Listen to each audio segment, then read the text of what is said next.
you are living on daydreams and living on the thought of love and happy homemaker and being a little... I love your son, and I'll do anything my best for him. Love doesn't pay the bill. I don't know what to do. I love Sheena so much, but I can't help thinking that my mom is right. I'm telling you, you're making a mistake. You know what? I love her, and I know we can do things here together.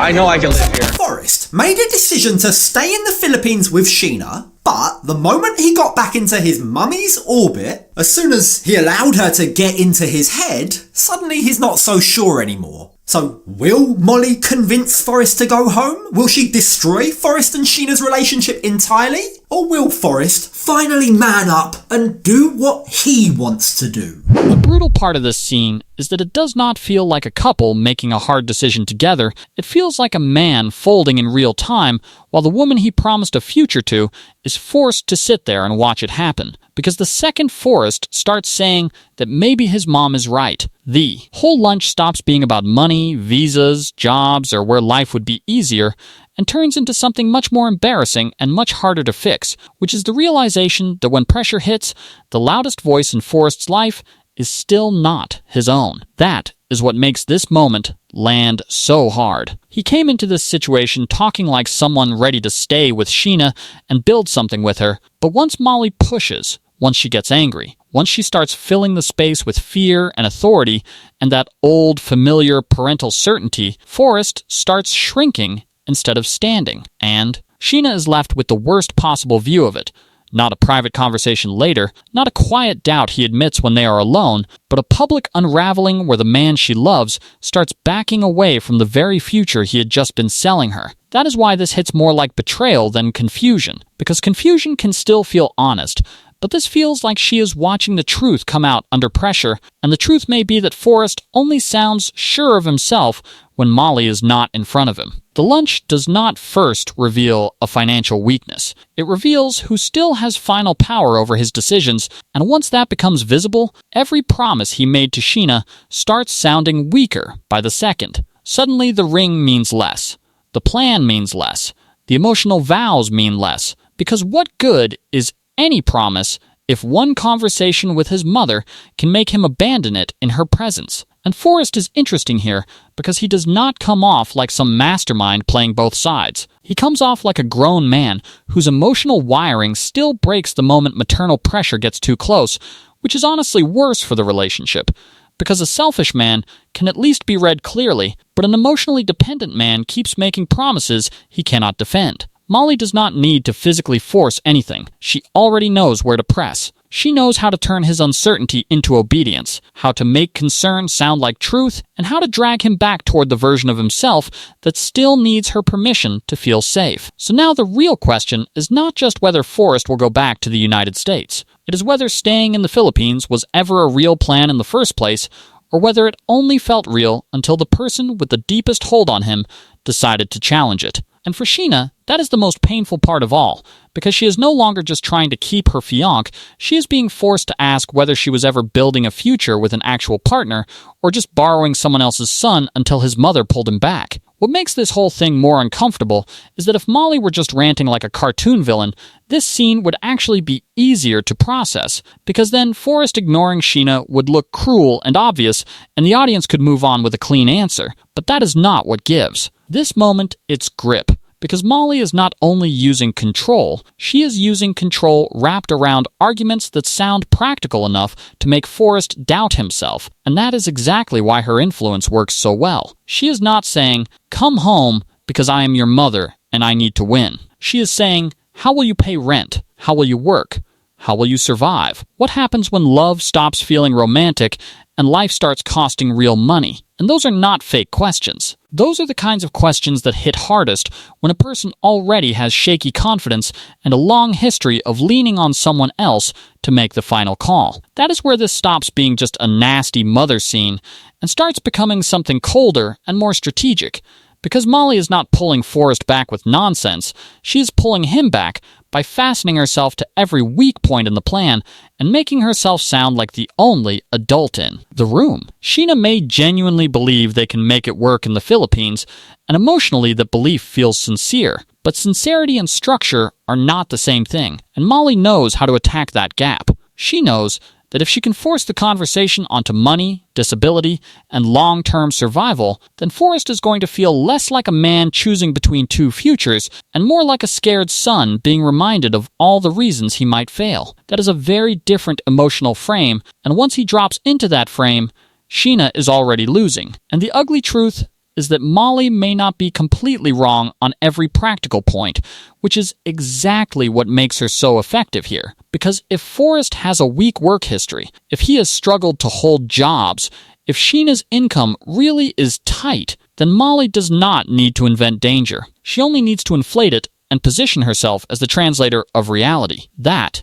is the trap. A controlling parent becomes much harder to challenge when some of the fears they raise are real enough to sound responsible. So now Sheena is not only fighting Molly's tone, she is also fighting the fact that Molly can point to actual instability and use it like proof that love is reckless. And once the disability and work conversation enters the scene, the dynamic gets even darker, because concern starts sounding less like care and more like ownership.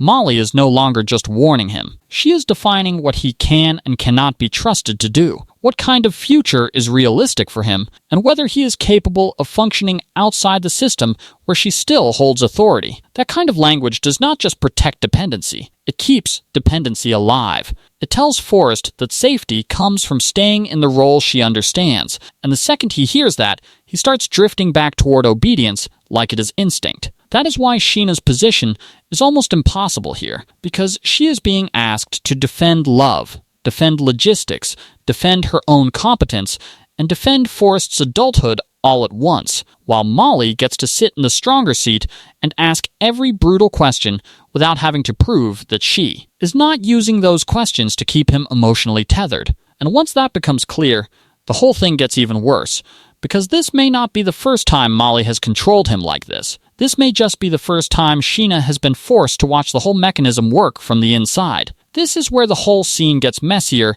in a way that actually helps retention, because the second you stop watching it like a simple villain story and start watching it like a clash between three damaged positions, the argument becomes a lot more uncomfortable and a lot more interesting. A lot of people are going to look at Molly and immediately see a controlling mother who humiliates her son, disrespects his fiance, and keeps using fear as a leash.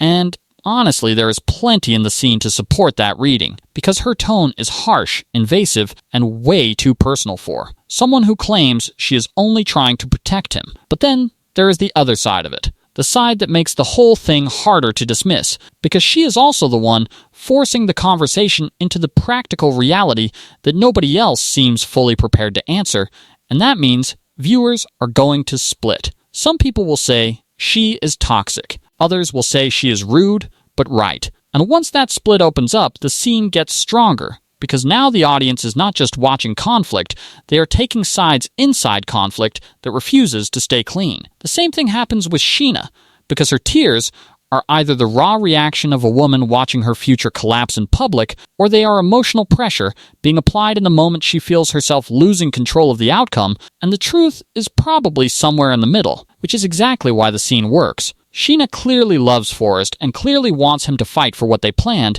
but desperation changes the energy of sincerity. Once she starts crying and pleading and trying to pull him back emotionally, the dynamic shifts. Now Molly is not the only one applying force.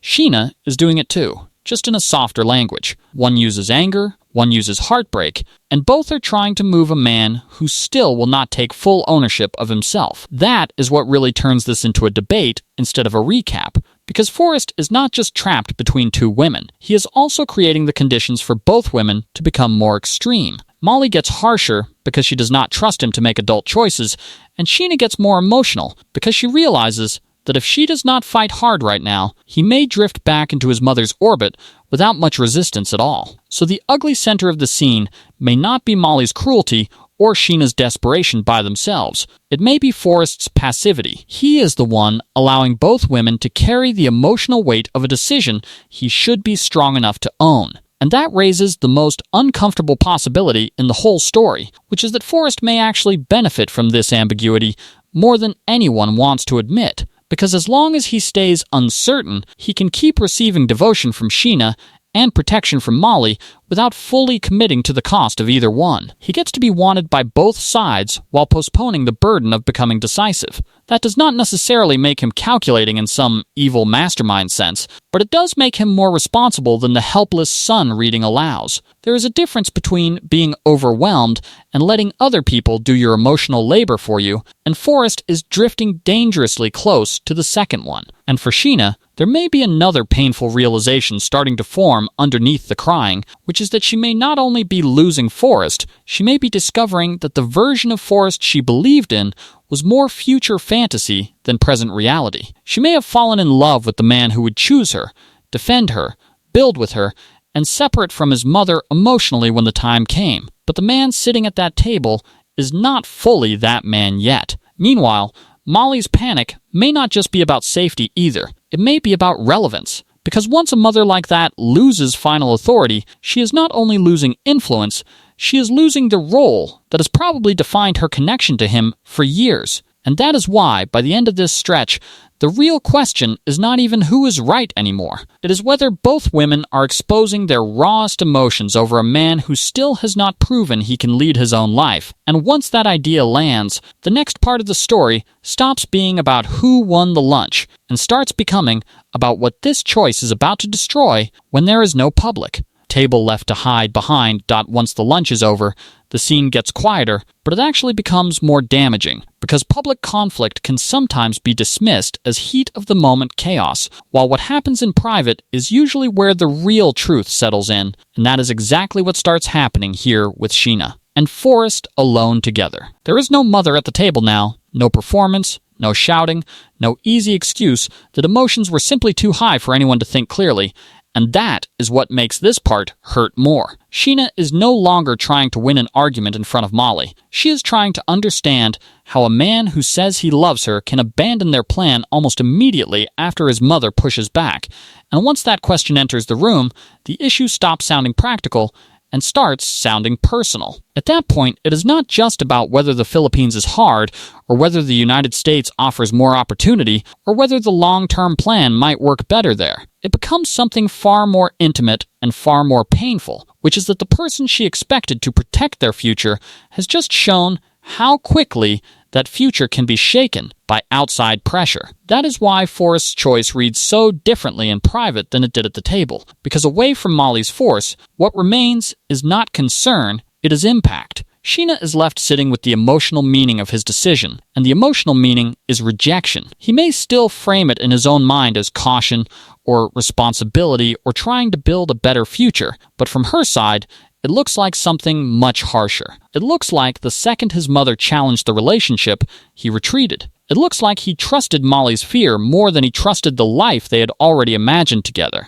And that is a wound that does not heal easily, because it changes the story Sheena thought she was living in. Instead of feeling chosen, she now feels secondary. And once someone starts feeling that in a relationship, every promise gets reinterpreted through that pain. What makes it worse is that Forrest keeps insisting the decision is his, and maybe on some surface level he even believes that, but that is exactly where the scene becomes psychologically brutal, because the gap between what he says and what everyone just watched is impossible to ignore. He wants the dignity of saying, "This is my choice," but the timing tells a different story. The emotional sequence tells a different story. The audience saw him bend under Molly's pressure, and Sheena saw it too, which means his insistence does not reassure her. It isolates her even more, because now she is not only dealing with a man who changed course, she is dealing with a man who cannot or will not recognize how clearly that change was shaped for him by somebody else.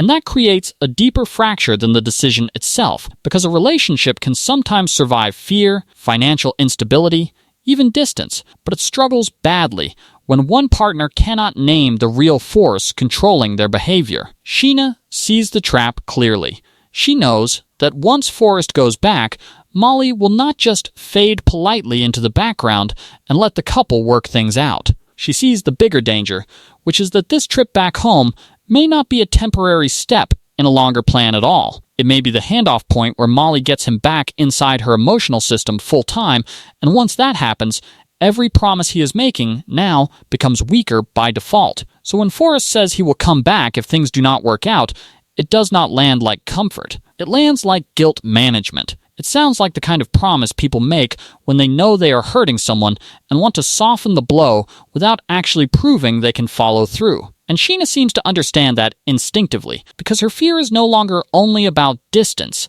It is about what distance will allow. If Molly could influence him this much while she was right there in front of him, then what happens when Sheena is gone? When the pressure becomes daily instead of dramatic? When the voice in his ear belongs to the person he has never really separated from? That is the chilling part of this fallout. The future stops looking like a delay and starts looking like a psychological trap, and the more Forrest insists everything will be okay, the more obvious it becomes that love on its own may not mean much if he cannot protect it when it costs him something. By the time this story reaches its last emotional beat, there really is not much left to debate.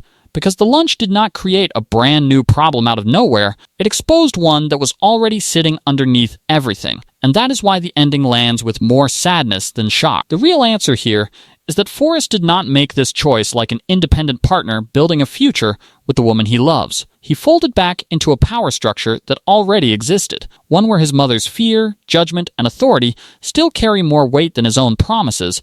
And once that becomes impossible to ignore, the whole relationship starts looking unstable in a different way. It is no longer just fragile because of distance, money, visas, or uncertainty. It is fragile because the person at the center of it cannot hold his position when pressure arrives, and if a man cannot hold his own choice in the present, then every grand statement he makes about the future starts sounding thinner. That is the final sting in all this. Forrest keeps talking about what he will do later, how he will work, how he will try, how he will bring Sheena over, how he will come back if things fail, but the reason those promises feel weak is because he already failed the test that mattered most, which was happening right in front of him. He did not need a perfect financial plan in that moment. He did not need every answer. What he needed was enough emotional solidity to stand by the life he said he wanted long enough for that life to feel real, and instead, he let one confrontation drag him back into a familiar role. That is why Molly remains the shadow over everything even after the conversation ends. Her influence does not have to be guessed at anymore. It has already been displayed, and once you see it that clearly, you cannot unsee it. That also means Sheena's fear stops looking dramatic and starts looking reasonable. She is not panicking for no reason. She is reacting to proof. She watched Forrest bend in real time, watched him absorb his mother's framing, watched him retreat from their shared plan, and watched him still try to call the decision his own. So her fear is not just that Molly dislikes her, or that long distance will be hard. Her fear is that Forrest is still living inside a system where his mother helps define reality for him, and if that system stays in place, then any relationship he enters is always going to be one outside voice away from destabilizing. That is a brutal thing to realize about someone you love, because it means the threat is not only the mother, the threat is the dependency itself. And maybe that is the saddest part of Forrest's position too, because his problem may not simply be that he loves his mother too much. It may be that he has lived in that structure so long, he no longer fully knows where her voice ends and his begins. So when he says this is my decision, he may even mean it on some level, but meaning it is not the same as proving it. The scene proves the opposite. It shows a man whose confidence is easily rerouted by the person who has likely been steering him for years, and that makes him dangerous to trust even if he has no intention of hurting anyone. A partner does not become safe just by being emotional or well-meaning. A partner becomes safe by being able to hold a line under pressure, and Forrest did not do that. That is why this story lands with clarity instead of chaos. Sheena was right to feel that something larger than one lunch had just happened. The real damage was not just that he chose to go back to the United States. The real damage was that he revealed what kind of choice maker he becomes when the stakes are emotional and immediate. He becomes someone whose direction can still be reset by his mother, and once that truth is exposed, the future changes shape. Long distance stops looking like a solution and starts looking like a pressure cooker. His work plans sound uncertain, the visa path sounds fragile, and every next promise carries the memory of this collapse inside it. So even if the relationship technically continues, something essential has already been weakened. And that is the final insight this whole situation leaves behind, because some relationships do not start dying when the big fight happens. They start dying when one person realizes the other cannot protect the future they keep promising, and once that realization settles in, love may still be present, feelings may still be real, hope may still try to hang on, but trust starts slipping into a place that is much harder to recover from. And in this case, that may be the part of the relationship that the lunch truly destroyed.